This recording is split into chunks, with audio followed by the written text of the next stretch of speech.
mempunyai banyak saksi, bagaikan awan yang mengelilingi kita. Marilah kita menanggalkan semua beban dan dosa yang begitu merintangi kita, dan berlomba dengan tekun dalam perlombaan yang diwajibkan bagi kita. Marilah kita melakukannya dengan mata yang tertuju kepada Yesus, yang memimpin kita dalam iman, dan yang membawa iman kita itu kepada kesempurnaan, yang dengan mengabaikan kehinaan, tekun memikul salib, ganti sukacita yang disediakan bagi Dia, yang sekarang duduk di sebelah kanan tahta Allah. Ingatlah selalu akan Dia, yang tekun menanggung bantahan yang sehebat itu terhadap dirinya, dari pihak orang-orang berdosa, supaya jangan kamu menjadi lemah dan putus asa. Dalam pergumulan kamu melawan dosa, kamu belum sampai mencucurkan darah. Dan sudah lupakah kamu akan nasihat yang berbicara kepada kamu seperti kepada anak-anak? Hai anakku, janganlah anggap enteng didikan Tuhan, dan janganlah putus asa apabila engkau diperingatkannya. Karena Tuhan menghajar orang yang dikasihinya, dan Ia menyesah orang yang diakuinya sebagai anak. Jika kamu harus menanggung ganjaran, Allah memperlakukan kamu seperti anak. Di manakah terdapat anak yang tidak dihajar oleh ayahnya? Tetapi, jikalau kamu bebas dari ganjaran yang harus diderita setiap orang, maka kamu bukanlah anak, tetapi anak-anak gampang. Selanjutnya, dari ayah kita yang sebenarnya kita beroleh ganjaran, dan mereka kita hormati. Kalau demikian, bukankah kita harus lebih taat kepada Bapa segala roh, supaya kita boleh hidup? Sebab mereka mendidik kita dalam waktu yang pendek, sesuai dengan apa yang mereka anggap baik. Tetapi Dia menghajar kita untuk kebaikan kita, supaya kita beroleh bagian dalam kekudusannya. Memang tiap-tiap ganjaran pada waktu ia diberikan tidak mendatangkan sukacita, tetapi duka cita. Tetapi kemudian ia menghasilkan buah kebenaran yang memberikan damai kepada mereka yang dilatih olehnya. Sebab itu, kuatkanlah tangan yang lemah dan lutut yang goyah, dan luruskanlah jalan bagi kakimu, sehingga yang pincang jangan terpelecok, tetapi menjadi sembuh. Berusahalah hidup damai dengan semua orang, dan kejarlah kekudusan, sebab tanpa kekudusan tidak seorang pun akan melihat Tuhan. Jagalah supaya jangan ada seorang pun menjauhkan diri dari kasih karunia Allah, agar jangan tumbuh akar yang pahit, yang menimbulkan kerusuhan, dan yang mencemarkan banyak orang. Janganlah ada orang yang menjadi cabul, atau yang mempunyai nafsu yang rendah seperti Esau, yang menjual hak kesulungannya untuk sepiring makanan. Sebab kamu tahu bahwa kemudian ketika ia hendak menerima berkat itu, ia ditolak, sebab ia tidak beroleh kesempatan untuk memperbaiki kesalahannya, sekalipun ia mencarinya dengan mencucurkan air mata.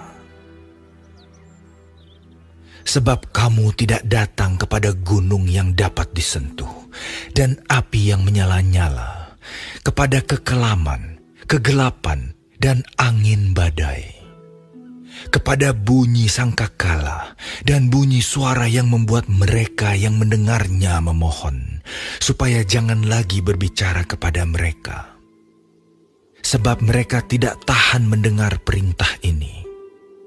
Bahkan jika binatang pun yang menyentuh gunung, ia harus dilempari dengan batu. dan sangat mengerikan pemandangan itu, sehingga Musa berkata, "Aku sangat ketakutan dan sangat gemetar." Tetapi kamu sudah datang ke Bukit Sion, ke kota Allah yang hidup, Yerusalem sorgawi, dan kepada beribu-ribu malaikat, suatu kumpulan yang meriah, dan kepada jemaat anak-anak sulung yang namanya terdaftar di sorga, dan kepada Allah yang menghakimi semua orang, dan kepada roh-roh orang-orang benar yang telah menjadi sempurna, dan kepada Yesus, pengantara perjanjian baru, dan kepada darah pemercikan, yang berbicara lebih kuat daripada darah Habel. Jagalah supaya kamu jangan menolak Dia yang berfirman, sebab jikalau mereka yang menolak Dia yang menyampaikan firman Allah di bumi tidak luput, apalagi kita, jika kita berpaling dari Dia yang berbicara dari sorga. Waktu itu suaranya menggoncangkan bumi, tetapi sekarang Ia memberikan janji, "Satu kali lagi aku akan menggoncangkan bukan hanya bumi saja, melainkan langit juga." Ungkapan "satu kali lagi" menunjukkan kepada perubahan pada apa yang dapat digoncangkan, karena Ia dijadikan supaya tinggal tetap apa yang tidak tergoncangkan. Jadi, karena kita menerima kerajaan yang tidak tergoncangkan, marilah kita mengucap syukur dan beribadah kepada Allah menurut cara yang berkenan kepadanya, dengan hormat dan takut. Sebab Allah kita adalah api yang menghanguskan.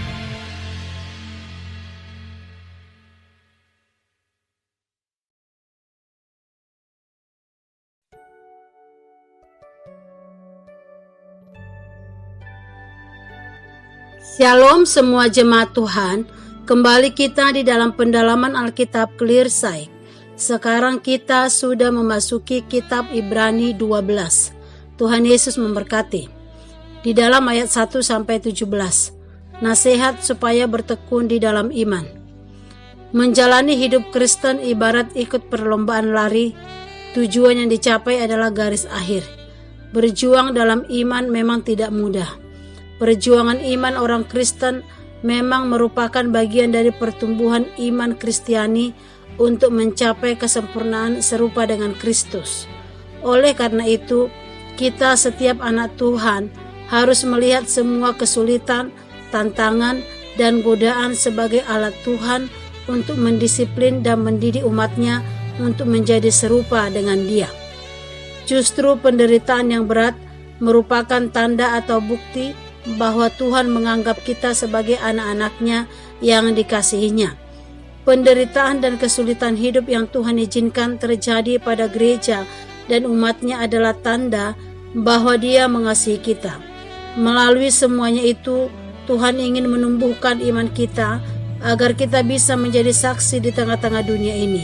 Sebab itu, kuatkanlah tangan yang lemah dan lutut yang goyah, dan luruskanlah jalan bagi kakimu, sehingga yang pincang jangan terpelecok, tetapi menjadi sembuh.